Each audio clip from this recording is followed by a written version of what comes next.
अस्सलाम वालेकुम। नमस्ते, सत श्री अकाल। उम्मीद करता हूँ फिट होंगे, बेहतरीन होंगे, अपनी लाइफ अच्छे से एंजॉय करोगे, हम तीनों की तरह, सॉरी चारों की तरह। और देवों के देव महादेव एपिसोड 122 पार्ट 1 है। लाइक शेयर सब्सक्राइब करने स्ट्रेट चलते हैं वीडियो की तरफ। इनका नाम है Mohammad Sameer Khokhar, Rana Mohammad Ali, Mohammad Adeel, Ali Sakalari Pal. So guys let's start. इस विक्षिप्त को इस भवन से बाहर निकाल कर फेंक दो। मैं सदैव सोचती थी कि क्यों मैं इतनी निष्ठुर, इतनी कठोर हूं। ये स्वभाव आपकी बेटी होने का अभिशाप है मुझ पर। विजया, अब से तुम मेरी पुत्री नहीं हो। मैं तुम्हें श्राप देता हूं। अब तुम इस भवन में लौटकर कभी नहीं आओगी। ले जाओ इसे। नहीं पिताजी, आपने आज मुझे श्राप दिया नहीं, आपने तो आज मुझे श्राप से मुक्त किया है।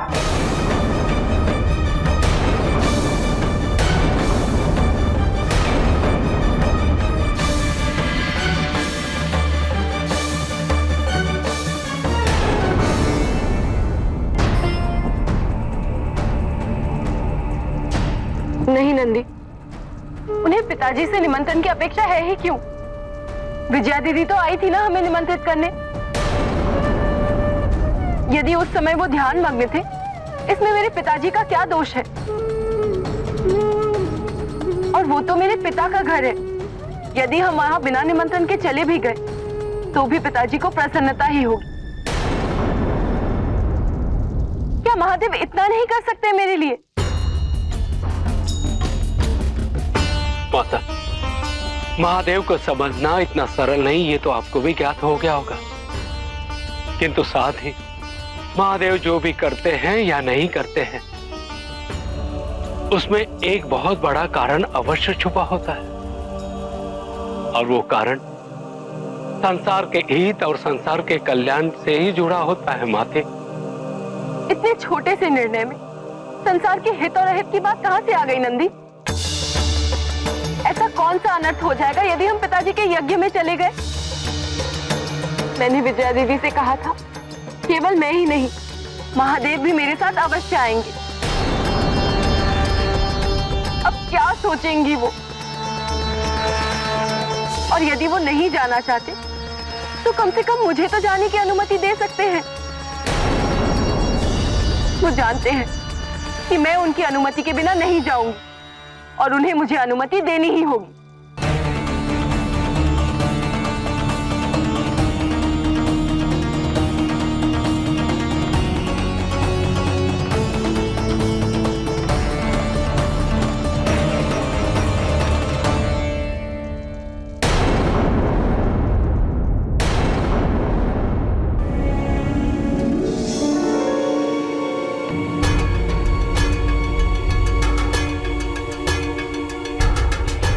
ये कैसी घोर तपस्या कर रहे हैं आचार्य। ये सब देखकर तो महादेव अवश्य ही प्रसन्न हो जाएंगे, किंतु महादेव को शीघ्र प्रसन्न होना पड़ेगा। इतनी यातनाएं सहन करते करते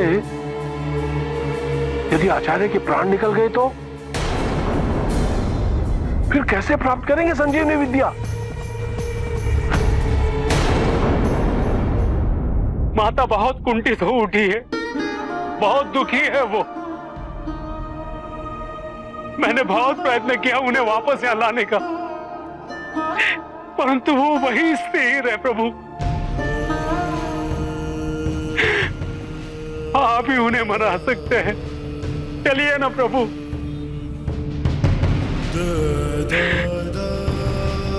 प्रभु, मेरी आपसे विनती है, मेरी माता को रोकिए प्रभु।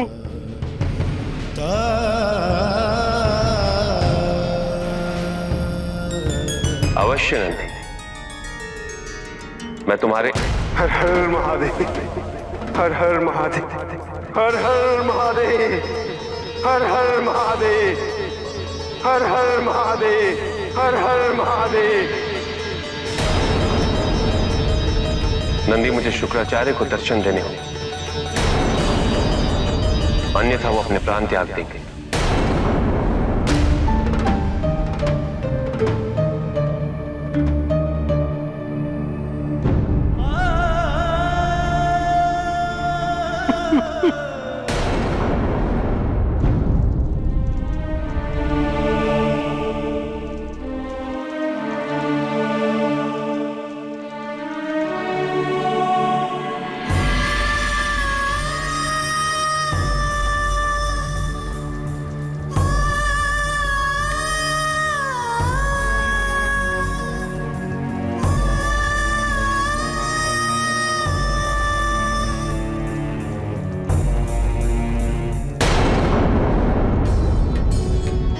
मैंने उनकी इतनी प्रतीक्षा की,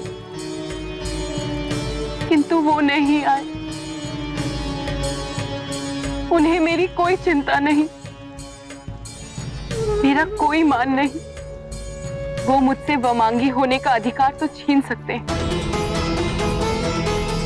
परंतु दक्ष की पुत्री होने का अधिकार छीनने का उन्हें कोई अधिकार नहीं।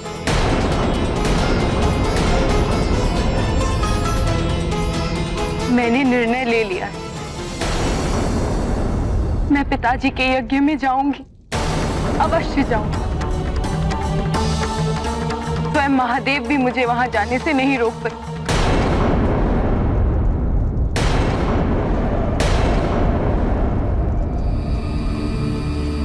आंखें खोलो शुक्राचार्य।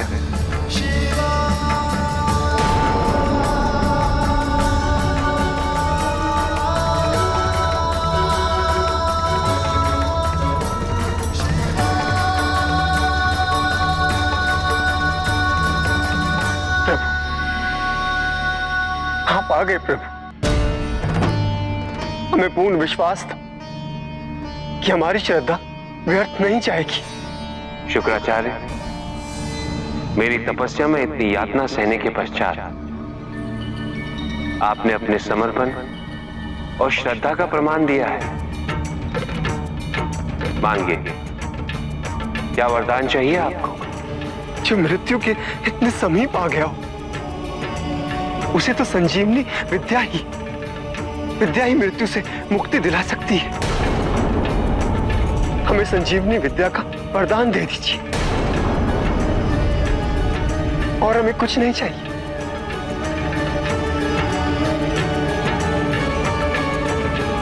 तथास्तु।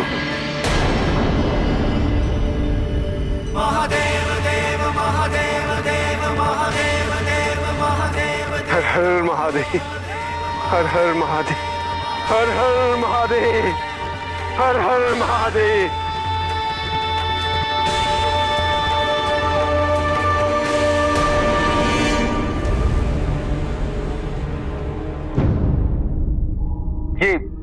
ये क्या कर दिया महादेव ने? संजीवनी विद्या का वरदान, और वो भी शुक्राचार्य को।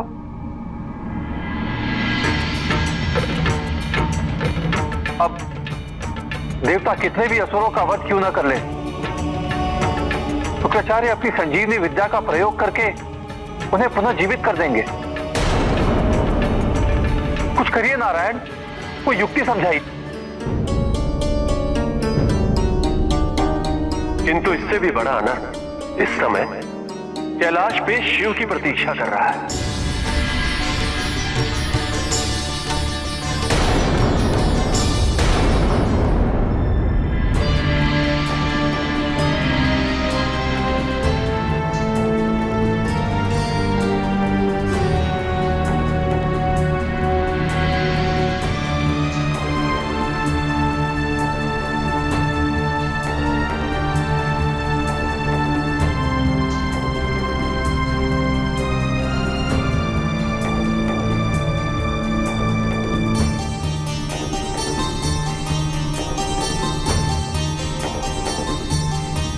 यहां बैठी क्या सोच रही हो सती?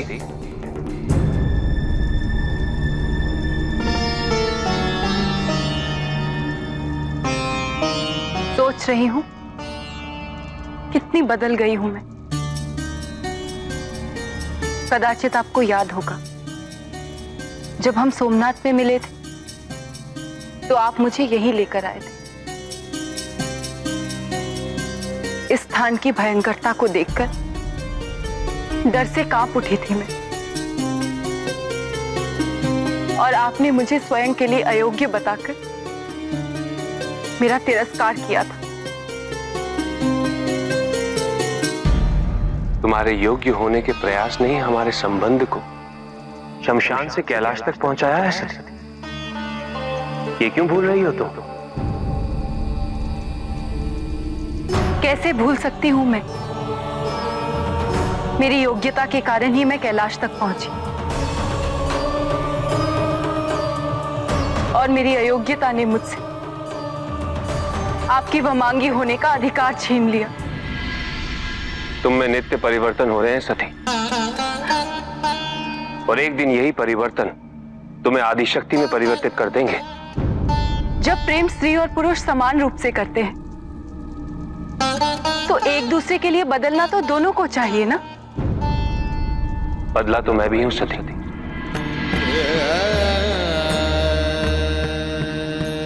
संसार से विरक्त रहने वाले शिव को अब कैलाश पर रहने वाली अपनी पत्नी की चिंता रहती। इस पे बोलेंगे दील, जिसको कुछ पता ही नहीं है।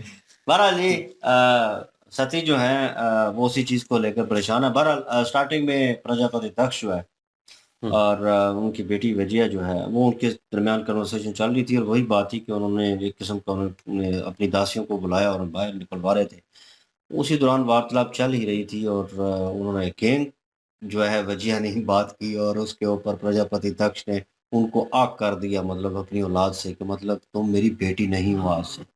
और उसके ऊपर विजया ने भी एक तीर छोड़ा, उसने कहा कि शायद शराब का बोला था ना, मैं कि शराब देता हूँ, तो विजया ने भी बोल दिया कि हाँ मुझे लगता भी यही है कि यही शराब था कि मैं आपकी बेटी हूँ, दक्षिणी हूँ मतलब एक, और यही शराब है मेरे लिए, और इसी वजह से मैं इस तरह की हरकतें कर रही हूँ। और ये उन्होंने एक किस्म का ब्लेम दिया प्रजापति दक्ष को, और दक्ष तो अपने खिलाफ बात नहीं सुनता, और उसके खिलाफ कोई भी फैसला हो, कोई बात हो तो उसे बुरी लगती है, तो उसके ऊपर अगर ज़्यादा गुस्सा हो तो फिर वो कुछ ना कुछ शराब जो है वो ज़रूर देगा उसे। वही आता है और वही काम है उसका।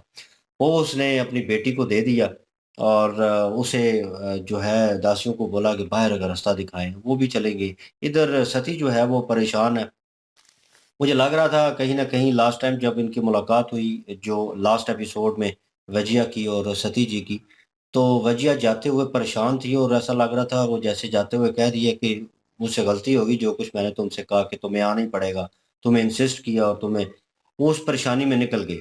लेकिन उसे ये बोलना जो है वो भूल गई कि तुमने नहीं आना, या मैंने जो कुछ तुमसे कहा है वो तुम्हें मानने करने की ज़रूरत नहीं है, मानने की ज़रूरत नहीं है। तो कहीं न कहीं वो अगर बोल देती तो मेरे ख़्याल में सती जी का मन जो है वो थोड़ा बहुत शांत हो जाता। लेकिन अभी वो उन यादों को लेकर, और वो नहीं जाने वाला फ़ैसला, और वो शिव जी ने हाँ कर दी कि नहीं जा रहे, हम नहीं जाएँगे, हमें बुलाया नहीं गया।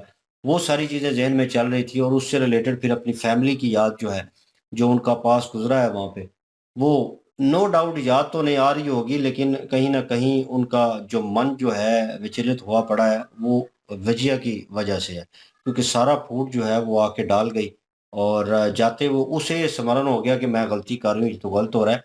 लेकिन वो सती जी को नहीं बता के गई। अगर बता देती तो मसला वहीं पे क्लियर हो जाता, और सती जी का माइंड जो है वो इस चीज़ को लेकर क्लियर होता। वो अभी भी इस बहस मुबाहिसे में है। वो जैसे एट द एंड भी सीन आया और वो बातचीत कर रहे हैं, और सारी बातचीत का मोरल यही था कि सती जी उनको याद दिला रही थी कि वहाँ पे हमारी मुलाकात हुई और हम यहाँ पे आए, और शिव जी फिर भी बड़े पोलाइट वे में कह रहे हैं कि ये होना था और ये लिखा हुआ था, और सारा उसे समझा रहे हैं। लेकिन फिर भी वो पॉइंट असल वो उस बात पे आना चाहती है कि उस जिद पे जो वो बैठ के अकेले सोच रही थी सती जी के मैं जाऊंगी जाऊंगी और मुझे कोई नहीं रोक सकता, और वो अभी मतलब शिव जी को भी पीछे छोड़ रही हैं इस फैसले में। उनकी अनुमति लेनी नहीं चाहती, उनसे बात करनी नहीं चाहती, वो इस मोड़ पे आ खड़ी हुई हैं। तो ये सिचुएशन हो गई है। उन्हें नहीं पता, जैसे नंदी महाराज उनको बता रहे थे कि उनके फैसले वो जानते हैं, वो मुश्किल है उनको समझना, एकदम से नहीं समझ सकती, वक्त लगेगा आपको। उनके फैसले उनको पता है। शिव जी के बारे में बात कर रहे थे, तो मतलब वो नंदी महाराज तो समझते हैं उनको, उनके हाव स्वभाव को और क्या सोच रहे होंगे, उनको पता है कि आगे क्या होने वाला है। लेकिन सती जी ठहरी अभी भी वो एक मनुष्य है, इंसानी रूप में है आधे से ज़्यादा। तो वो पूरी जो है आदि शक्ति जो है वो पूरा रूप अभी धारण नहीं किया उन्होंने। उनके लिए प्रॉब्लम बन रही है और वो एक इंसानी वे से जो रिश्तों को मापते हैं वो उस तरह सोच रही हैं और देख रही हैं। अगर और चलता रहा तो मेरे ख्याल में जल्दी जो है कुछ ना कुछ हैपन होने वाली है। अभी वो वार्तालाप चल रही है उनके दरमियान। लेट्स सी, देखते हैं क्या होता है। बिल्कुल जी। और शुक्राचार्य जो हैं वो सफल हो चुके हैं जी अपनी योजना में। उन्होंने ये कठोर तपस्या करनी थी संजीवनी लेने के लिए महादेव जी से, और वो उन्होंने प्रसन्न कर दिया जी शिव जी को। शिव जी यहाँ पे पधारे हैं और शिव जी ने उनको संजीवनी का वरदान दे दिया है। अब वो तो काफी ज्यादा खुश हैं, लेकिन वहां पे अगर देखा जाए तो ब्रह्मा लोक में विष्णु जी बैठे हुए हैं और उसके बाद ब्रह्मा जी हैं, और सारे जो हैं इस चीज के ऊपर वार्तालाप कर रहे हैं। खुसूसी तौर पर इंद्र देव जो हैं वो ये कह रहे हैं कि ये महादेव जी जो हैं उन्होंने तो ये क्या कर दिया, ये तो शुक्राचार्य को जो संजीवनी दे दी है इससे तो काफी ज्यादा दिक्कत हो सकती है हम सब के लिए। और विष्णु जी से कह रहे हैं कि अब आप ही हमारी सहायता करिए। और इस चीज को लेकर वो अभी सोच ही रहे थे कि यहाँ पे ब्रह्मा जी ने एक बात और कर दिया। ब्रह्मा जी ने कहा कि ये तो जो हुआ है वो हुआ है, लेकिन इससे भी ज्यादा बड़ा अनर्थ जो है वो शमशान घाट में अभी कैलाश पर्वत पर बैठे शिव जी का एक बहुत बड़ी संकट जो है वो इंतजार कर रहा है। अब यहाँ पे बड़ा संकट यही है कि जो सती जी हैं उनके जहन में काफी सारी गलतफहमियां बैठ गई हैं शिव जी को लेकर। उनको लग रहा है कि शिव जी जो हैं वो उनके साथ प्रेम उस तरह से नहीं करते और उस तरह से उनको टाइम नहीं देते, उनकी फिक्र नहीं करते। जिन चीजों को लेकर अब सती जी जो हैं वो आहिस्ता आहिस्ता अपना जो फीलिंग है, अपने जज्बात वो शेयर करना शिव जी से उन्होंने शुरू कर दिए। और वो शिव जी जब पधारे हैं तो वो शिव जी से कह रही थी कि मैं सोच रही हूँ कि मैं कितना बदल गई हूँ, कि इसी जगह पर पहली दफा मैं आपके साथ आई थी, जब मैंने देखा था तो मैं डर गई थी और आपने मेरा तिलक संस्कार किया था, आपने मुझे रिजेक्ट कर दिया था ये कहकर के अभी आप मेरे योग्य नहीं हुई। तो फिर शिव जी ने उनको दूसरी बात पॉजिटिव में लाने की कोशिश की। उन्होंने कहा ये बात ना सोचिए, ये बात सोचिए कि आप इस योग्य हुई हैं तो फिर कैलाश पर्वत तक पहुंच सकी हैं, फिर मैंने आपसे विवाह किया है। तो ये सारी चीजें अब शिव जी तो उनको बता रही हैं, लेकिन सती जी कहती हैं कि अगर प्रेम दोनों तरफ से होता है तो चेनिंग भी दोनों तरफ से होनी चाहिए। शिव जी ने कहा कि मैं भी बहुत ज्यादा बदला हूं आपके लिए। बिल्कुल जी, और संजीवनी मिल चुकी है शुक्राचार्य जी को। और लेकिन वो अब इसको क्या कैसे यूज करते हैं, गलत जगह पे यूज करेंगे या सही जगह पे यूज करेंगे ये तो अभी हमें नहीं पता। लेकिन ये है कि देवताओं को जो है वो इस चीज की फिक्र लग चुकी है कि उनको नहीं देनी चाहिए थी, और जिससे लगता है कि वो गलत जगह पे यूज करेंगे। लेकिन शिव जी ने जो है वो दे दी है और मुस्कुरा के जो है दे दी है। लेकिन अगर देखा जाए तो ये भी तो एक किस्म का अमृत वरदान ही हो गया ना, क्योंकि इस जीवनी से जो है वो दोबारा से अपना क्या कहते हैं उसको, जीवन दान दे सकते जीवन हैं। दान दे सकते हैं। तो ये चीज जो है वो मुझे थोड़ी बहुत कंफ्यूज लगी, क्योंकि अमृत का वरदान तो किसी को भी नहीं देते शिव जी। लेकिन ये है कि यहाँ पे संजीवनी दी है तो वो भी उसने जो है कठोर तपस्या बेशक की है, लेकिन पहले भी कितनी दफा अमृत वरदान जिसने भी मांगा है उन्होंने नहीं दिया। और लेकिन यह है कि संजीवनी दे दी है। तो खैर ये तो बाद में पता चलेगा, क्योंकि उनके पीछे कोई ना कोई राज होता है ऐसा, और वो हो सकता है कि उस वजह से हुआ हो, किसी वजह से हुआ हो, तो इसलिए उन्होंने दे दी हो। और दूसरी साइड पे जो है वो भी सती जी जो है वो भी बैठी हुई हैं और वो कह रही हैं कि मैं अवश्य जाऊंगी, मुझे शिव जी के जो है वो कोई भी आज्ञा की जरूरत नहीं है, और मैं अपने पिता के जो है स्वयं उसमें यज्ञ में जाऊंगी लाजमी। तो बहरहाल देखते हैं अभी आगे क्या क्या जा पाती हैं या जाती हैं, कैसे जाती हैं।